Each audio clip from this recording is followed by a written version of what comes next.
একেবারে আমার বাস্তব ওয়াকিয়া। উলামায়ে কেরাম শোনার জন্য বিশেষ করে অনুরোধ করছি, শিক্ষক মন্ডলী শোনার জন্য।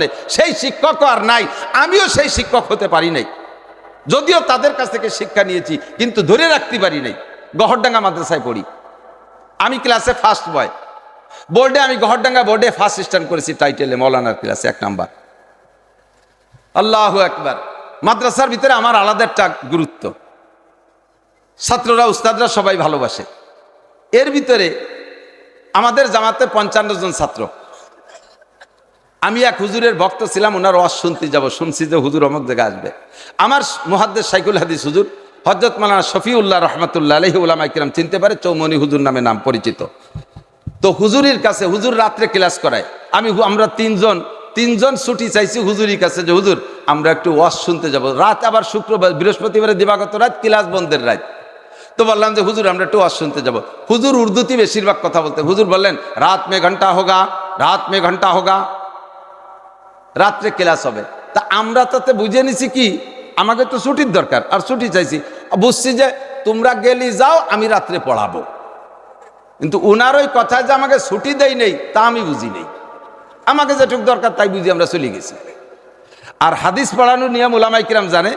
উস্তাদ চুপ করে বসে থাকে, ছাত্ররা রিডিং পড়ে, কোনো হাদিসের তর্জমা করে না। যেই হাদিসের ব্যাখ্যা আছে ওই জায়গা থামাই দিয়ে বলে দাঁড়াও, এখানে এই কথা আছে। এই রিডিং পড়নেওয়ালা ছাত্র লাগবে পর্যাপ্ত। তা আমি রাতের এই বুখারী শরীফের রিডিং আমি পড়তাম, হুজুরের ডাইন পাশে বসতাম। আজকে আমাকে কপাল খারাপ, ওয়াজ শুনতে গেছি, হুজুর ক্লাসে এসে যারে পড়তে একজনে বলে পড়ো, একজন হুজুর চোখে দেখতেন না, অন্ধ হয়ে গেছিলেন, মুখস্থ পড়াইতেন। একজন পড়ো কারি সাহেব পড়ো।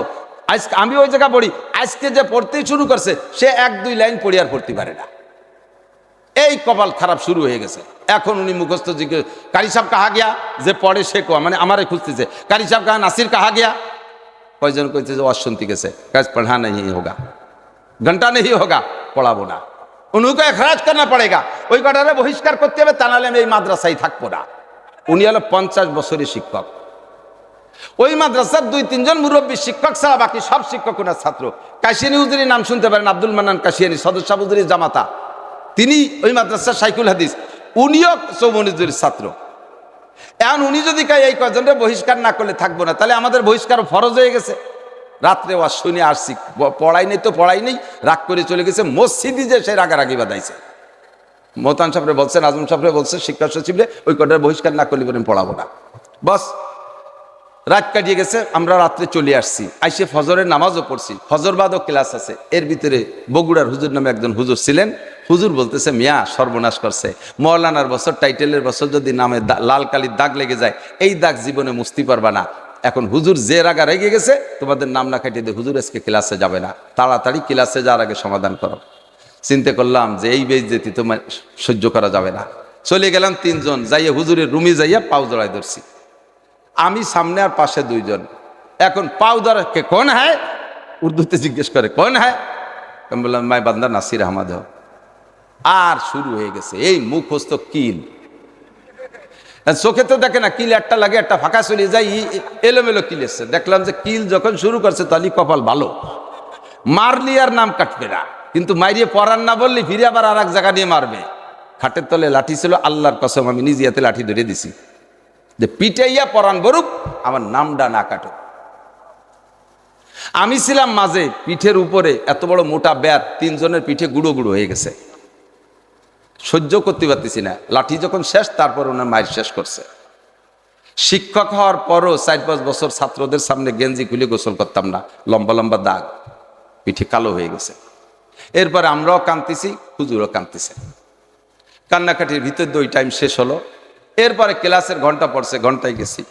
ঘন্টায় যাইয়া উনি পরে হিসাব করছে, যেটা অন্যায় কতটুক করছে, আমি মারছি কি পরিমাণ, ওনার হিসাবেই ধরা পড়ছে মায়ের বেশি হয়ে গেছে।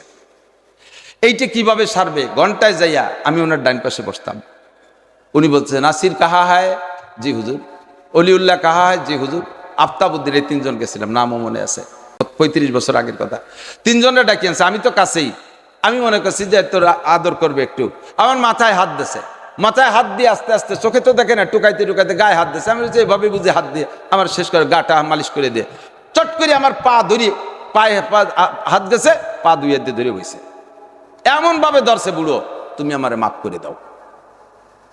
তুমি আমরা মাফ করে দাও। এ কি আজীব কারবার। আমার মনে হচ্ছে যে আমার পা প্যারালাইসিস হয়ে যাচ্ছে। আমি হুজুর কি বলেন? কয় না তুমি মাফ করে দাও, তোমরা মাফ করে দাও, অলিউল্লাহ আসো তোমার পায়ে ধরবো, আফতাব আসো তোমার পায়ে ধরবো, তুমি মাফ করে দাও। আমি তোমাদের অন্যার সাথে বিচার বেশি করছি, পিটান বেশি দিছি, তোমরা মাফ না করে দিলে কিয়ামতের ময়দানে তোমরা আমারে লাঠি দিয়ে পিটেবা। না বাবা, এই যে লাঠি আছে, যদি মাফ না করো এই লাঠি দিয়ে আমারে পিটেন, কয়টা শোধ নাও। এই কান্না শুরু হয়ে গেল, রুম ভরে চিল্লে পাল্লা কান্না, মাদ্রাসা সব চলেছে। এরপরে স্বীকার করায় ছাড়ছে যে মাফ করে দিছি। যখন তিনজনে বললাম জি হুজুর মাফ করে দিছি, তারপরে থামছে। হুজুর সেই সময় শেরটা পড়লেন, তোম আজ হিলে মুঝসে ইন্তেকাম, বারোজে কিয়ামত না রাখে ये काम, खुदा पास मुझको अदालत ना हो, বারোজে কিয়ামত খজালত না हो। প্রতিশোধ নেওয়ার দরকার, দুনিয়া থেকে নিয়ে নাও। বউরে মারার সময় রাগ করে মারছেন, কি পরিমাণ অন্যায় করছে, কতটা মার দিয়েছেন। যদি বিচার বেশি করে থাকেন, রাতের বেলা হলেও বোর পায়ে ধরে মাপ চেয়ে নেবেন, নইলে এই বিচার কিন্তু কিয়ামতে উল্টে যাবে। এই একটা শুধু বউ না, মানুষ না, একটা গরুতে কতটুকু অন্যায় করছে, তার গায়ে কয়টা পিটেন পাওয়া দরকার ছিল, তারে পিটের দিয়েছেন কয়টা। সে আপনার হাতে থেকে ছুটে গেছে, ধরতে একটু কষ্ট হয়েছে, দৌড়াদৌড়ি করছে, এবার বড় বাঁশ দিয়ে পিটে তার ঠ্যাং একখান ভেঙে ফেলাই দিয়েছেন। কিয়ামতের ময়দানে আপনারে ময়দানে মাশারে নামাই ওই গরুরে বিশাল ধারালু শিং বানাই দেওয়া হবে, তার পায়ে বিষাক্ত খুর দেওয়া হবে, বলা হবে ও গরু তোমার বিচার তুমি আদায় করে নাও।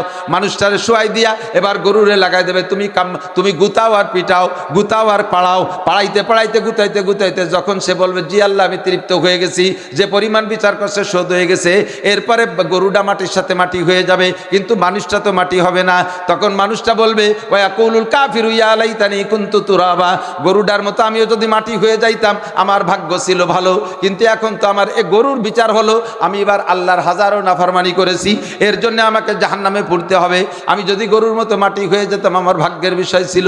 এই রকম করে দুনিয়ায় যত জায়গা আপনি কাহারও হক নষ্ট করছেন, কের গায়ে হস্তক্ষেপ করছেন, এই বিচার দুনিয়ার থেকে সমাধান করে যাবেন। ছাত্র অন্যায় বেশি করছে, তার কারণে তারা পিটাইছেন, সে পিটানোর একটা পরিমাণ আছে, পরিমাণ ওভারটেক করলে আপনাকে কিন্তু কিয়ামতে জবাব দেওয়া লাগবে। উস্তাদ হয়ে ক্ষমা চেয়ে নেন। এ পর্যন্ত শেষ করে নাই, গড়ডাঙ্গা মাদ্রাসায় শেষ হওয়ার 1400 ছাত্র, এই ছাত্রদের ভিতরে জোহরের নামাজের সময় যাইয়া সবাইরে বসাইয়া স্টেজের কাছে মেম্বারের কাছে গেছে, যাইয়ে সে জায়গা আবার আমাকে তিনজনে ডেকে নেছে, নিয়ে বলতেছে সবাই সামনে, এই সকালবেলা নাসির এদেরকে আমি পিটাইছি, ওদের অন্যায়ের চাইতে পিটান বেশি হয়ে গেছে, আমি ক্লাসে মাপ চেয়ে নিছি, ওরা আমারে মাপ করে দিছে, ওদের কাছে শোনেন মাপ করছে কিনা। এবার আমাকে কয় যে তোমরা মাপ করে দিছি, আমরা মাপ করে দিছি, সে জায়গাও কওয়া লাগছে। এবার সবাইরে সাক্ষী রাখতেছে, আপনারা সবাই সাক্ষী থাকেন, ওরা কিন্তু আমারে মাপ করে দিছে।